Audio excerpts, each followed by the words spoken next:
Did I win?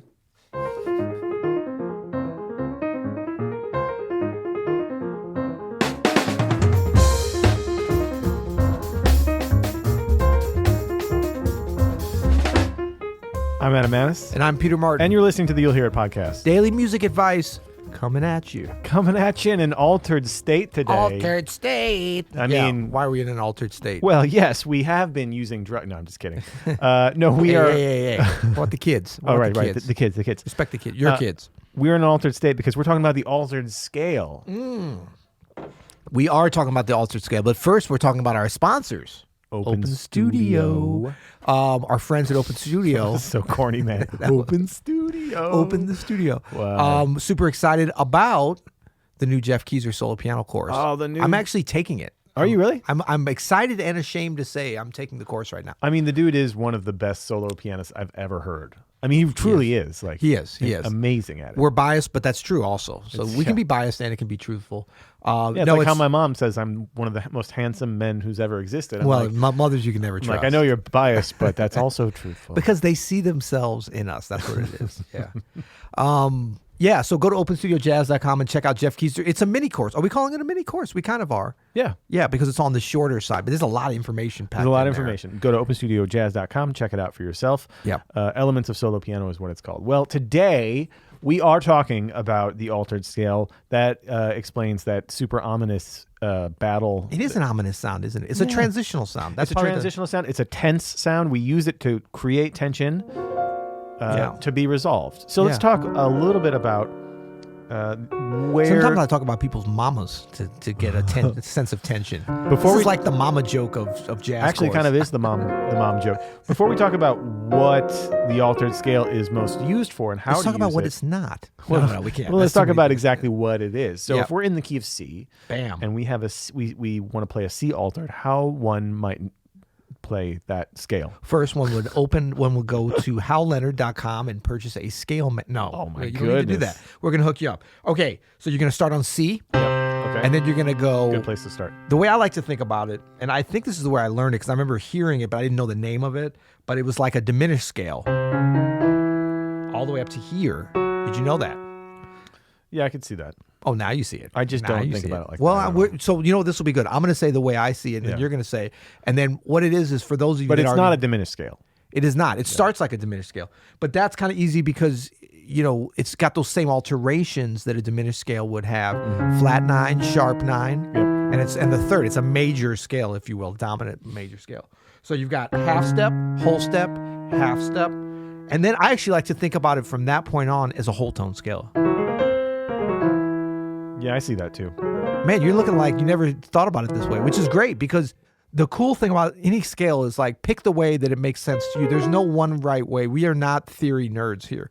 So it's interesting that you think of it this way. So you have C, D flat, E flat, E natural, and then G flat, A flat, B flat, and we're back at C. Yeah. And it sounds, to me, it sounds like whole tone-ish, right? Well, there's definitely 5 whole steps in a row there. Hence.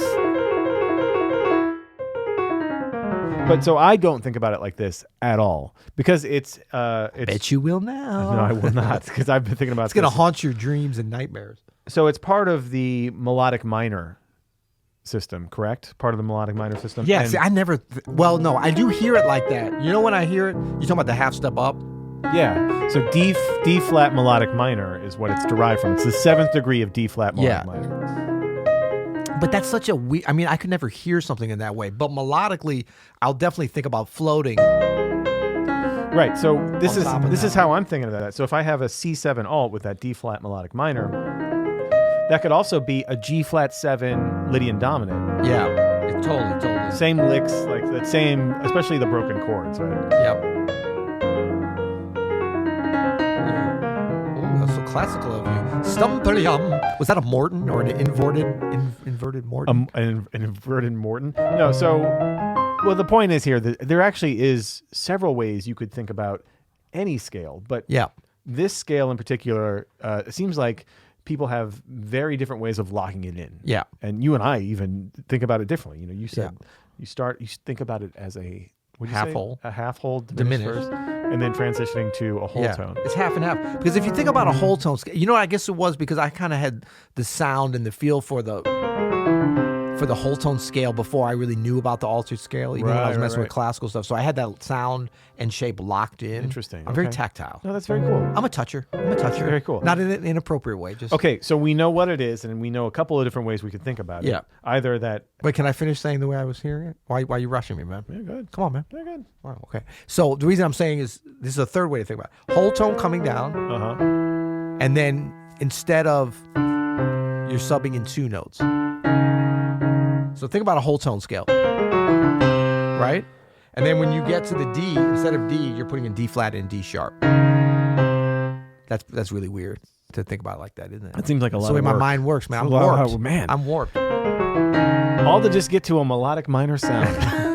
Yeah, and that's what's important. The sound. The sound is important. Yeah, We're probably overdoing. So why'd you let me stop and ramble? I should have stopped you when you were ahead. So how do we use this? How do you use this mostly in your playing? Where do you put in the altered scale? This is such a transitional thing like we were demonstrating at the beginning. It's unstable, but it's leading somewhere. I think the obvious place is probably to a minor, but it's certainly not the only. Yeah, that's how I think of it too. It's a great altered dominant going to a minor chord. Yeah. So here, the C7 altered leads to...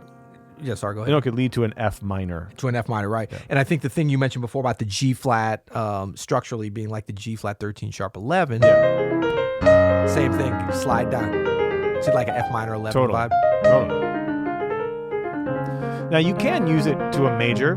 It doesn't sound bad to a major, you know what I mean? Right. It's kind of a little bit more of a dramatic sound. Because it's a little bit so surprising. Further out from a major, right? It has that A flat, the C7 alt, and that G flat,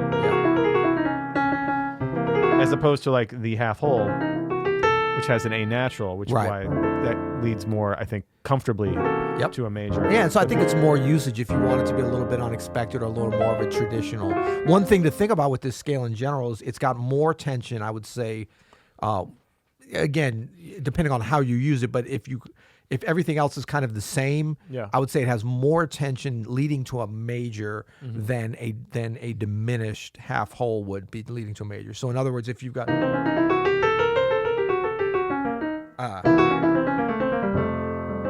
as opposed to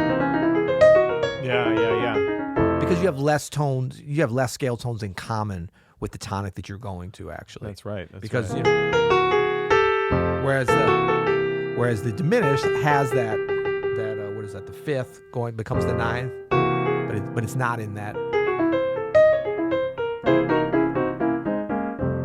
which is cool. So that's kind of why you can decide. And you know, if you have like a C 13 sharp 11, which I always think of that the Vince Guaraldi, that first he loves that chord. That's not where you would use this. Because the A natural. Exactly. Yeah. So let's talk about some common ways that you can play over this. Like, this is a perfect example of a scale that I don't really play it in a linear way at all, like just straight. No. It sounds kind of weird to me like that. So I think one of the most common ways, like how I got into it, was this kind of thing. Yeah. Right, that lick there. Again, in C7, E flat, C, A flat, E natural. And that's really that second part of that jazz arpeggio of the D flat minor major 7. Right. Again, the D flat melodic minor harmony. And then another variation, I thought that's what you played at first, would be to a B flat instead of a C. Right. You could also do D flat. Yeah. Like those all sound pretty good. They do. The thing about the E flat, C, A flat, E natural is now we have a D flat minor major broken chord. Yeah, 9. And you can actually I think this scale works really well in 7th chords. Yeah. Broken 7s. Broken 7s. Yeah. So I do recommend practicing. Like if you start on the root of this on C, you get a C minor 7 flat 5. Right. And then after that you get that D flat melodic minor. Yeah. You get some really interesting note combinations as you work your way up. I think that's a great way to start. And then you get that that lick that we were talking about. Yeah. And then remember when you're doing the sevenths, and look, if you're kind of new to this, start with broken thirds, and then maybe broken fifths, and then broken sevenths. But for all those, you're going to want to think about, I think as soon as you kind of get them in your fingers, no matter what instrument you play, guitar, whatever, singing, is to break them up as you're learning it so you don't get too locked into. So in other words. Oh, yeah. Different patterns with those four notes. Totally. Because it forces your brain, it forces really your ears to hear, because you hear before you feel. Come on now. And then it can get quite advanced quite quickly. That's right. If you want to simplify it, you know what you can do. But those are actually things you could use. That's not simplifying it. No. But if you wanted to... What's the name of the episode? Advanced. Yeah. Well, I think pretty much all the applications of the altered scale are fairly advanced That's true. At this point. One of the things that works really well are triad pairs on this. Specifically, again, on the C7, we have the G flat and the A flat. Yeah. Nice. Yeah, and then you've also got... That really locks in that altered sound to me. Yeah. And then if you think about some of the, like an E augmented, which is really any of the A flat, E, or C. Yep. And then with the F sharp, that works nicely. That's a great triad pair. Yeah. With the F sharp major, you mean? Yep. Yeah. F sharp major, Oh, E, that's so nice. E augmented. Yeah, so E, A flat, C, and then G flat, B flat, D flat if we're being consistent. Ooh, that's good. That's so good. But back to that A flat, G flat. One thing that I think for piano specific things, or even to the major, you hear that all the time. Yeah, you know what I mean. Yep. That's an A flat triad going to a G flat triad, going to that F. Good voice leading, a lot of tension, but great resolution. Awesome. So you mentioned something before, which I would agree with, and I think kind of would be borne out in the way that a lot of people play. Not a lot of, just straight scale playing on this. But one thing that I'll do is, let's get away from C. I'm tired of C. Yeah, well, agreed. So if you go to D, kind of a little flurry. I call them flurries because it's winter time. I know what you're doing. Yeah. So you're skipping some notes. It's a little bit of a shape. I did some of this in the 30-day. I did one of these at least in the 30-day all keys challenge. Yeah. And it was very challenging. I realized how much I rely on sort of patterns in certain keys. But obviously they work in all keys. They just feel awkward if you haven't done them. So what he's talking about specifically is on the piano, there are keys that fit really nicely, like this thing in D with the E flat melodic minor or the D altered scale. And pattern. I'm just skipping one note actually. But it's kind of where you start too, Are you just skipping the A flat? That's the only one, exactly. It just rolls off the piano hand super nicely. And it's not necessarily... It's not actually any easier than just playing the scale, but... There's something about skipping that note. It does, Turning it into a 6-note thing. It makes it even... Even if you kind of, mix it up and go back or whatever, that's the general pattern. Yeah.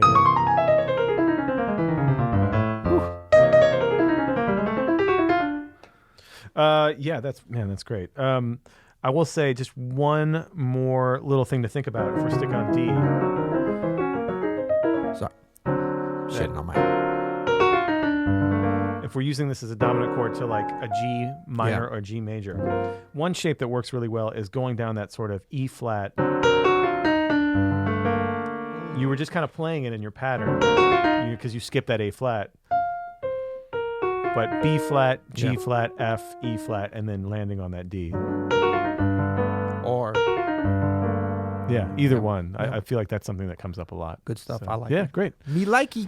All right, bud. I'm so happy we have the new Pod Suite and the Hammer 88s. And people have been digging the new Pod Suite and the light-up keyboards. And actually, we have some, they've been digging it. And you know what they do after they dig it? Some of our members. Not members, listeners. I have an idea. They're members. They're members of our club. I have an idea where you're going with this. You know what I mean? I would like to hear I'm stalling a little bit so I can pull it up. But we made an oath? No, oath is a little much, right? Oath keeper? A commitment. Oath keeper. Big shout out to the oath keeper. Okay. No, so we said that we were going to shout out everybody that left a rating review. And we actually get quite a few ratings. And we get some reviews. I think it's enough for us to keep up with. But the folks have been sort of, should I say, showering praise on us? I mean, shall you? Yes, I shall. I can't chant, so I shall. No, but it's been great. Folks have been... Shan't you? Well, it really helps spread the word. I don't know why, that's funny. but that's how the algorithms work. So I'd like to highlight one. This is from Casada from the USA. What's up, Casada? 5 stars. 1, 2, 3, 4, 5. Bam. 7 would be better. But that's okay. We love you. Many of us are in a musical community desert. The energy in this podcast reminds us of the importance of hanging with such a community. Most of my day is commuting, dealing with the daily grind of an adult day job. Your podcast puts me in the zone of having a soul again. And even in those quiet moments to myself in between conference calls, with your help, I can put myself in an imaginative state and focus on what I really love. We are lucky we have this love. Oh, well, that's nice. That is so nice. Yeah. No, we are lucky to have you guys listening, truly. Sure. We're just in here like talking and doing our thing, but thank you for really creating this community. We want to serve you guys, and we are very appreciative to have you. So big shout out Casada. Quiet moments. That's cool. I can see like him or her getting hyped up before the conference call. So now we got to up our game. Come on, Adam. Little altered scale conference call. You know what I'm saying? You can really alter the dynamics of a company with that scale. Yeah. We have. Yeah. We got one more. Can I read one more? Because we said we're going to do everybody. This is from Thomas in Boston. 5 stars. I can't say enough about You'll Hear It. I came across Peter Martin last month at the Vanguard, bringing down the house with Christian McBride, and a few Google searcher later, boom, discovered this fine daily podcast. Google's working for us. Both Peter and Adam have an uncanny ability to know what musicians want and need to know, and more importantly, how to drop deep knowledge in a way that's clear, eminently credible, and enjoyably funny. Hooray for dad jokes. Thanks so much, guys. You're putting something great value into the universe. All right. Open studio lessons are fab too. Shout out to Sean Jones. Next level stuff. Thank you, Thomas in Boston. I'm going to be in Boston tomorrow, actually. Are you going? I'm going up there. A little Berkeley action. So until then, you'll hear it.